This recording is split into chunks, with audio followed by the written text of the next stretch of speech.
All of you, thank you for this opportunity. Now I request our Honorable Housing Minister, sir, to take over the proceedings.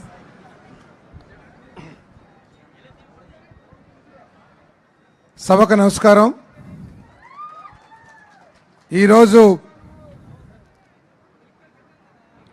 గొప్ప సంఘ సంస్కర్త, అణగారిన వర్గాలు కనీసం road మీద కూడా వచ్చే పరిస్థితి లేని రోజుల్లో దాదాపు 200 సంవత్సరాల క్రితమే బడుగు బలహీన వర్గాలకి ఆత్మగౌరవం ఇవ్వాలి, వారు కూడా అందరికీ వెళ్ళే చదువుకోవాలి, కుల వివక్ష ఉండకూడదు అనే గొప్ప సిద్ధాంతాలతో సామాజిక న్యాయం కోసం పోరాటం చేసిన మహాత్మా జ్యోతిరావు పూలే గారి 198వ జయంతి సందర్భంగా ఇక్కడికి విచ్చేసిన మా ప్రీతమ నాయకుడు, రాజకీయాలంటే, పరిపాలన అంటే 175 అసెంబ్లీ స్థానాలు, 25 పార్లమెంటు స్థానాలు కాదు.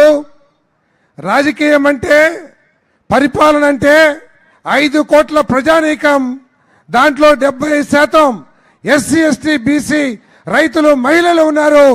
వాళ్ళ సంక్షేమం పరిపాలన అంటే అని చెప్పేసి గొప్ప పరిపాలన అందిస్తున్న మా ప్రీతమ నాయకుడు చంద్రబాబు నాయుడు గారికి ఆగిరిపల్లి నూజివీడు నియోజకవర్గ ప్రజల తరపున స్వాగతం, సుస్వాగతం. సార్, మీరు ఆగిరిపల్లి రాకతో మా నూజివీడు నియోజకవర్గం పులకించిపోయిందని చెప్పేసి రహదారుల మీద మీరు చూసిన మరి స్వాగత సత్కారాలే మీకు తెలిసినాయి సార్.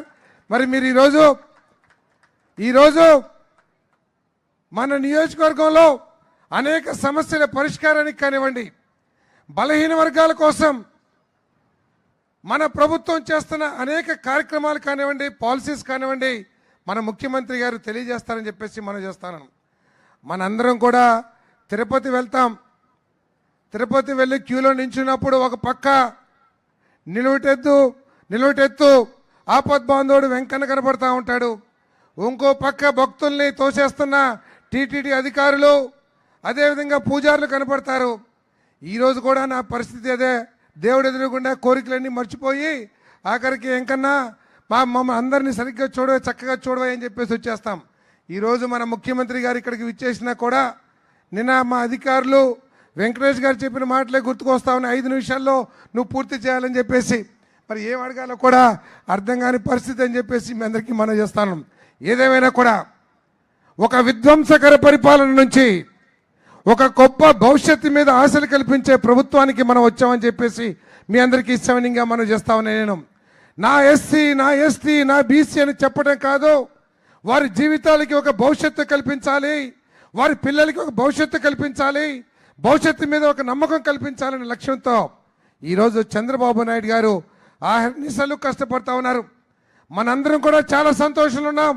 నేను మంత్రిని అయ్యానో, మీరందరూ మన పార్టీ అధికారంలోకి వచ్చిందనో, లేదా ఎమ్మెల్యేలుగా గెలిచామని మేమందరం కూడా చాలా సంతోషంగా ఉన్నాం. కానీ మన ప్రీతమ ముఖ్యమంత్రి చంద్రబాబు నాయుడు గారు సంతోషంగా లేరని చెప్పేసి మీ అందరికీ సవినయంగా మనం చేస్తాం. ఎందుకంటే ఒక గొప్ప స్థానానికి ఆంధ్రప్రదేశ్ని తీసుకెళ్తే 5 సంవత్సరాల్లో విధ్వంసాన్ని సృష్టించి అన్ని రంగాల్లో కూడా కుదేలు చేసి ఆఖరికి అప్పుల తట్టని చంద్రబాబు నాయుడు గారు నెత్తి మీద పెట్టారని చెప్పేసి కూడా నేను మీ అందరికీ సవినయంగా మనం చేస్తామని నేను దాదాపు 10 లక్షల కోట్ల రూపాయలు అప్పులు పెట్టి ఈ పరిపాలనని కేవలం ఇది చంద్రబాబు నాయుడు గారు కాబట్టే, ఒక అనుభవజ్ఞుడు కాబట్టే, ఒక విజన్ ఉన్న వ్యక్తి కాబట్టే ఈరోజు మన రాష్ట్రం మళ్ళీ దేశంలోనే నెంబర్ 1 స్థానానికి దూసుకెళ్ళిపోతుందని చెప్పేసి కూడా మీ అందరికీ సవినయంగా మనం చేస్తానని. పరిపాలన అంటే కేవలం బటన్ నొక్కటమే కాదు, బడుగు బలహీన వర్గాల్ని ఏదో పెన్షన్ లేకపోతే తాయిలాలు ఇచ్చేసి ఇదే పరిపాలన చెప్పడం కాదు. సంక్షేమ కార్యక్రమాలతో పాటు సూపర్ 6లో ఏదైతే కార్యక్రమాలు చెప్పామో ఆ కార్యక్రమాలని మీ అందరితోనే కాకుండా మీ పిల్లలకి కూడా మంచి భవిష్యత్తు కోసం, మీ అందరికి కూడా ఒక మంచి భవిష్యత్తు కోసం, మీ పిల్లలకి ఉపాధి ఉద్యోగాలు లభించాలనే లక్ష్యంతో మరి ముఖ్యమంత్రి గారు తోడు మన అదృష్టం, మన యువ నాయకుడు లోకేష్ గారు ఆహర్నిశలు కష్టపడుతున్నారని చెప్పేసి మీ అందరికీ మనం చేస్తామని నేను. మరి గత ప్రభుత్వంలో మన కోతవేడు దూరంలో ఉన్న మల్లవల్లిలో అన్ని ఫ్యాక్టరీలు కూడా మోతేసుకొని పెట్టుబడిదారులు వేల కోట్ల రూపాయలు పెట్టుబడి పెట్టిన తర్వాత కూడా మూతేసుకుని మల్లవల్లి నుంచి పారిపోతే మన ప్రభుత్వం వచ్చిన తర్వాత అశోక్ లేలాండ్ ప్రారంభించారు. ఇంకా చాక్లెట్ ఫ్యాక్టరీ ప్రారంభమవుతుంది.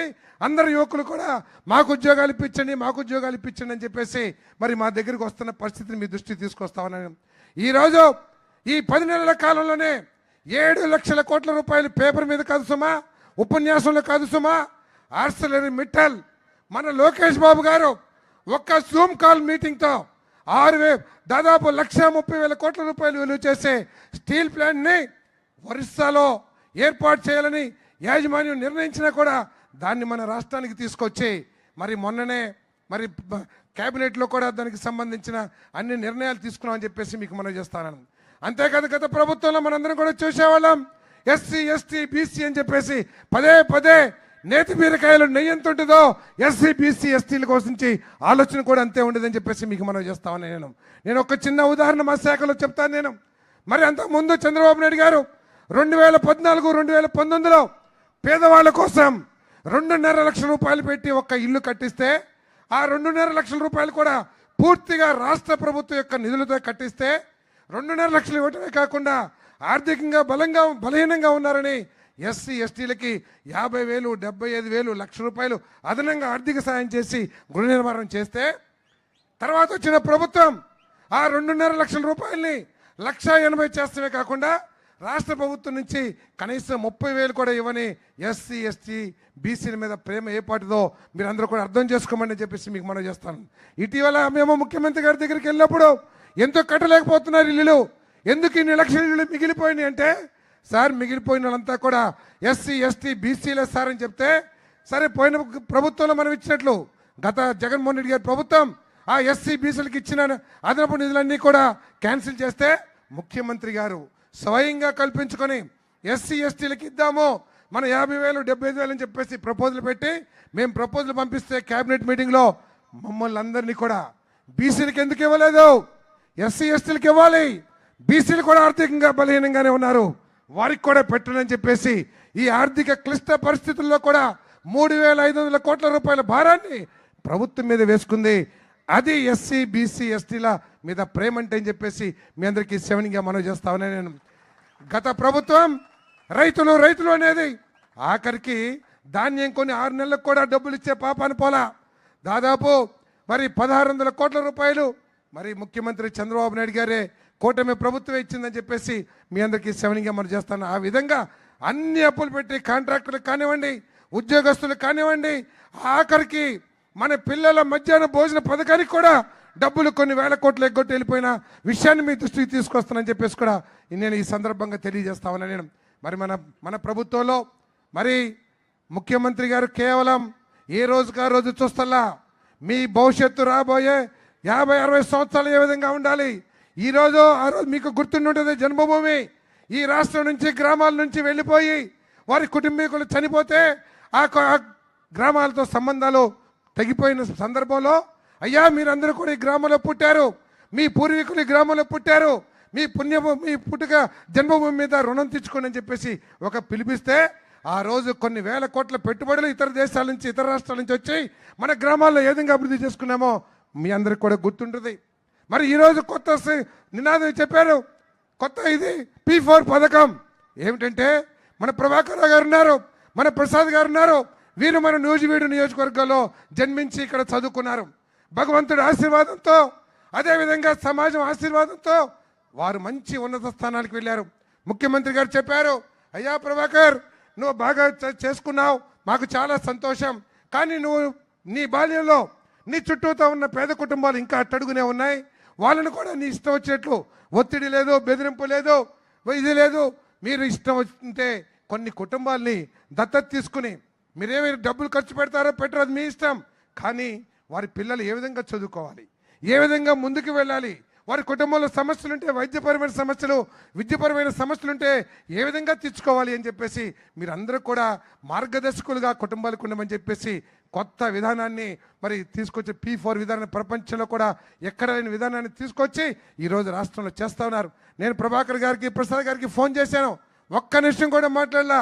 విన్నాను సారథి గారు తప్పకోకుండా 11వ తారీఖు ఉదయం ఫ్లైట్కి వస్తానని చెప్పేసి దాని ఏంటి రూల్స్ ఏంటి ఏమి కూడా అడగకుండా వచ్చిన మా మార్గదర్శకులందరికీ కూడా నేను ధన్యవాదాలు తెలియజేస్తూ, అదేవిధంగా మరి కుటుంబాలు ఏదైతే ఉన్నాయో వాళ్ళని హక్కును చేర్చుకుని వారి కష్టాలన్నింటి కూడా తీరిస్తే మన ముఖ్యమంత్రి గారు వాళ్ళకి బంగారు భవిష్యత్తు చేస్తానికి ఆలోచన చేస్తున్నారు.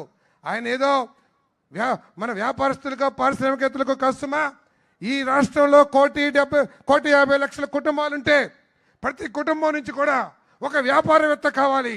వ్యాపారవేత్త అంటే 100 కోట్లు 20 కోట్లే కాదు, తన స్కిల్స్ ఏదైతే ఉంటాయో, తనకి ఏదైతే నైపుణ్యం ఉంటుందో ఆ నైపుణ్యాన్ని ఉపయోగించుకొని ప్రభుత్వ సహకారంతో అందరూ కూడా ప్రతి కుటుంబం నుంచి ఒక వ్యాపారవేత్త కావాలంటా ఉన్నారు, తయారు చేయాలని ఆలోచనతో ఉన్నారు. ఆ లక్ష మీరందరూ గుర్తుంచుకోండి, ఆ 1,50,00,000 కుటుంబాల్లో 75% మన ఎస్సీ ఎస్టీ బీసీ మైనార్టీల కుటుంబాలు ఉన్నాయనే విషయాన్ని మీరందరూ కూడా గుర్తించాలని చెప్పేసి మీ అందరికీ ఇస్తామని మనం చేస్తాను. ఇటువంటి గొప్ప పరిపాలన అందిస్తున్న చంద్రబాబు నాయుడు గారికి మనందరం కూడా ఆశీర్వదించాలి.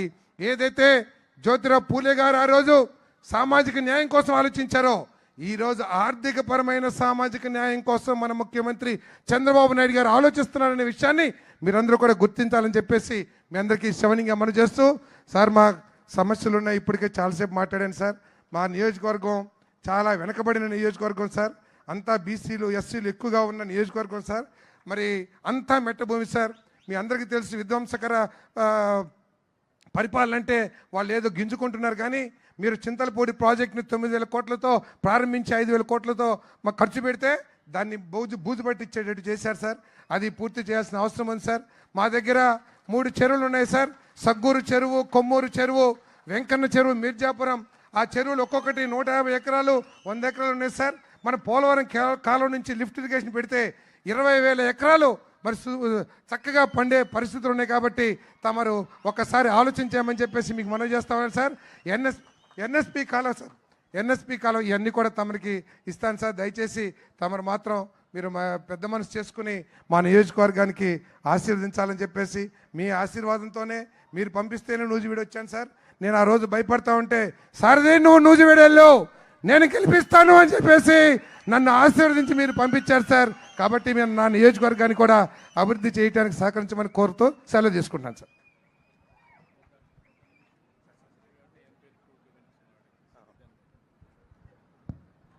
ఈరోజు మన పార్లమెంట్ సభ్యులు పుట్టా మహేష్ గారు మన నియోజకవర్గ అభివృద్ధి కోసం ఢిల్లీలోంచి